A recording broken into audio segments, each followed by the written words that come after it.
คู่ลาวถึงกับตกใจเมื่อเมียบ่าวยอดได้เล่าประสบการณ์ที่ได้ส่งลูกเรียนในประเทศไทยว่าเป็นอย่างไรสวัสดีและสวัสดีทั้งพ่อแม่พี่น้องฝั่งลาวฝั่งไทยน้องมื้อนี้ก็มาพบมาพ่อกับบ่าวยอดเช่นเก่าเช่นเคยพี่น้องถือว่ามื้อนี้บ่าวยอดก็อยู่ที่ทุ่งนาเนาะอยู่เถียงนาบ่าวยอดเองพี่น้องก็จะมานั่งเล่าเนาะประสบการณ์ที่บ่าวยอดได้ไปเจออยู่ในประเทศไทยเนาะและบ่าวยอดก็ได้มีโอกาสมาทางฝั่งลาวที่จะนำเครื่องชุดกีฬาเป็นชุดโรงเรียนนะพี่น้องเนาะไปมอบให้น้องๆอยู่ที่โรงเรียนบ้านเกิดและมื้อนี้ก็ได้ไปพบกับครูอาจารย์เนาะซึ่งก็เป็นคนที่รู้จักกันว่าซั่นซะได้สอนบ่าวยอดนี่แหละเนาะแล้วก็เป็นรุ่นพี่เนาะที่อยู่โรงเรียนนั้นก็มีการกินข้าวร่วมกันแล้วก็นั่งคุยกันเนาะแบบว่าจะเฮ็ดกิจกรรมแบบว่าจะเฮ็ดกินข้าวให้น้องๆได้กินข้าวสามัคคีเฮ็ดกิจกรรมต่างๆเนาะซึ่งว่าได้เห็น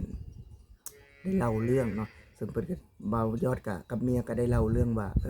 ในการทำงานแบบว่าการทำงานในประเทศไทยเนาะการเรียนการสอนในประเทศไทยแบบว่าเฮาได้เจอสิ่งอยู่ในประเทศไทยอย่างเช่นคือแบบว่าครูลาวเพิ่นจนตกใจเนาะว่าคือบ่าวยอดว่าในการที่แบบว่าเฮาไปซื้อเครื่องเนาะเฮาก็จะมีสลิปเนาะหรือว่ามีบิลเพื่อจะมารับเงินคืนเนาะแบบว่ารัฐบาลเพิ่นก็จะออกให้เงินส่วนนี้เนาะถึงอาจจะบ่หลายถึงอาจจะบ่ได้เท่าเงินที่เฮาซื้อไปแต่ก็ยังได้คืนเนาะอันนี้เพิ่นก็เป็นประเด็นนึงที่เพิ่นว่าเพิ่นตกใจแบบว่าเพิ่นก็มีแบบนั้นอีกแล้วก็คือการอยู่กันกินพี่น้องคือจะทางรัฐบาลแบบว่าเพิ่นออกให้แล้วคือแบบว่าได้เอารับเอานอนเนาะเด็กน้อยนะพี่น้องก็จะมีอาหารเที่ยงให้เนาะเพราะว่าคือเป็นอย่างครูลาวเพิ่นคือแบบเพิ่นคือตกใจเพิ่นคือแบบว่าทึ่งเนาะเพราะว่าคือบ่ยอดอยู่บ้านนอกเนาะก็จะบ่ได้มีอาหารเที่ยงบ่ได้มีการเข้าห้องพี่น้องแบบว่าบ่ได้มีการส่งแบบว่าค่าอุปกรณ์เนาะหรือว่าบ่ได้มีประกันสังคมหรือว่าประกันอุบัติเหตุของเด็กน้อยเนาะอันนั้นก็จะบ่มีเนาะแต่ทางฝั่งไทยนี่บ่ยอดก็เล่าเนาะเล่าประมาณหนึ่งเนาะซึ่งบ่ก็บ่ได้อาจจะบ่ได้เล่าหมดเนาะแต่ขนาดบ่ยอดเล่าแค่เพียงส่วนหนึ่งเนาะครูลาวเพิ่นยังตกใจแล้วก็แบบว่าถ้าหากว่าคือบ่ยอดนะคือครูลาวเพิ่นก็บางคนเพิ่นก็คิดว่าถ้าหากแบบนี้ก็ดีเนาะก็ดีแบบว่าคือมันจะเฮ็ดให้เด็กน้อยหันมั่นใจเนาะในศักยภาพเนาะและก็การสอนของครูหลายคนเนาะบ่ว่าจะผู้ใหญ่เด็กน้อยบางเทื่อก็โทษแต่ฝ่ายเดียวโทษแต่ครูอาจารย์เนาะหรือว่ามันก็เป็นไปบ่อยากถือเนาะแต่ถ้าหากว่าเฮามองในมุมรวมเนาะคือครูอาจารย์เนาะทางฝั่งลาวเนาะครูอาจารย์ที่เป็นเพื่อนบ่ยอดนี่คือกับเพิ่นก็จะเป็นแค่ส่วนหนึ่งที่สอนเนาะว่าจะถามว่าเพิ่นทั้งเต็มที่บ่ก็เต็มที่ในส่วนที่จะเฮ็ดได้เนาะแต่แล้วเป็นหยังคือบ่คือไทยหลายคนครับเพราะว่า1ก็เรื่องนโยบายและก็การซัปพอร์ตเนาะมันอาจจะบ่ได้คือกันพี่น้องบ่ได้คือกันแนวคิดได้แต่การกระทำพี่น้องมันก็จะว่าอีกเรื่องนึงเนาะเพราะว่ามันจะใช้เรื่องใช้ทุนเด้ณตรงนี้เนาะมันก็จะว่าอีกเรื่องนึงนี่ก็เป็นการที่แบบว่าบ่ยอดได้อยู่ไทยแล้วมาเล่าเนาะซึ่งว่าบ่ยอดก็ตื่นเต้นนะครูลาวเพิ่นก็ตื่นเต้นที่แบบว่ามีสิ่งแบบนี้อยู่เนาะสิ่งที่บ่เคยรู้สิ่งที่บ่เคยเห็นและบ่ยอดก็เล่าเรื่องการทำงานของบ่ยอดอีกพี่น้องที่ไปไทยเนาะและบ่ยอดก็นำเงินจากการที่แบบว่าทำงานในประเทศไทยเนาะบ่ยอดก็จะนำมาซื้อชุดกีฬามามอบให้ทางโรงเรียนแล้วก็จะมีทางผู้ใหญ่เนาะอยู่พุ่นเนาะเพิ่นจะมอบเป็นการแบบว่าเฮ็ดอาหารให้น้องๆได้กินนั่นก็คือผู้ใหญ่หลายคนก็อยากรู้คนไทยบ่กับคนลาวแหละพี่น้องนั่นก็คือบ่าวโบเนาะที่จะมาซัปพอร์ตในณตรงนี้เนาะบ่าวโบแล้วก็จะมีส่วนร่วม4คนพี่น้องนั่นก็คือบ่าวโบบ่าวต้นบ่าวแจ๊บแล้วก็บ่าวยอดเนาะซึ่งว่าถามว่าบ่ยอดรวยบ่ยอดบ่ได้รวยเนาะพี่น้องบ่ยอดบ่ได้รวยแค่ว่าอยากซอยเนาะ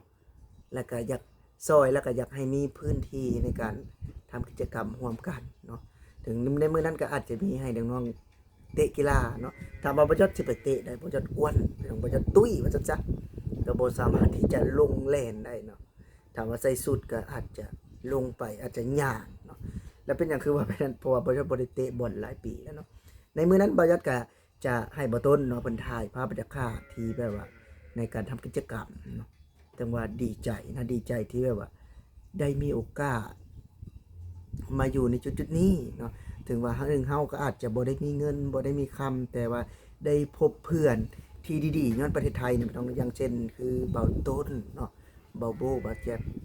ก็ซึ่งว่าเบายอดกับเบาโบนี่ก็บ่ได้เคยเจอหน้ากันจักเทื่อเนาะเบาแจ๊บกับเบาต้นเคยเจอหน้ากันเทื่อหนึงในแบบว่าจริงๆนะพี่น้องแต่ว่าพูดคุยกันทุกวันเนาะผ่านวิดีโอคอลนี่คือสิ่งที่เบายอดประทับใจ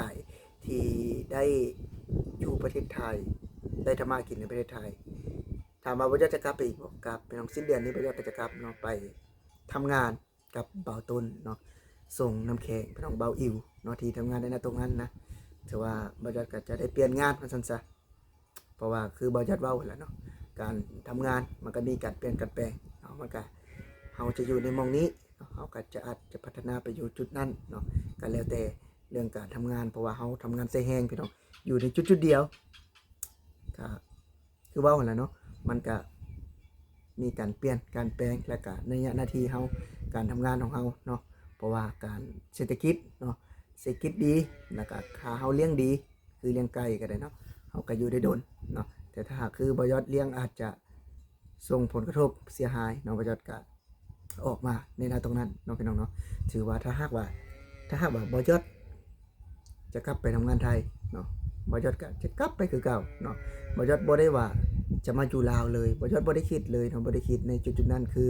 ยังบ่พร้อมที่จะมาอยู่แต่ถ้ามาไปอยู่ไทยก็จะไปคือเก่าเนาะก็จะไปคือเก่าคือประมาณสิ้นเดือนนี้เนาะบ่ยอดจะไปก่อนเนาะแล้วก็ลูกเมียก็จะไปคือเก่าเนาะไปคือเก่าไปนำกันเบิดพี่น้องเพราะว่าคือว่าแล้วเนาะเฮาอยู่ไทยเฮาก็มีความแบบว่าติดอะพี่น้องคือว่าแบบว่ามีความที่แบบอาจจะเป็นเพราะเฮาได้เงินนำในการที่มาสร้างพัฒนาเงินครัวเฮาแล้วก็บ้านเมืองเฮาเนาะมันก็เป็นอีกส่วนหนึ่งปัจจัยหนึ่งเนาะแต่ถ้าว่าบ่ยอดโอ้ย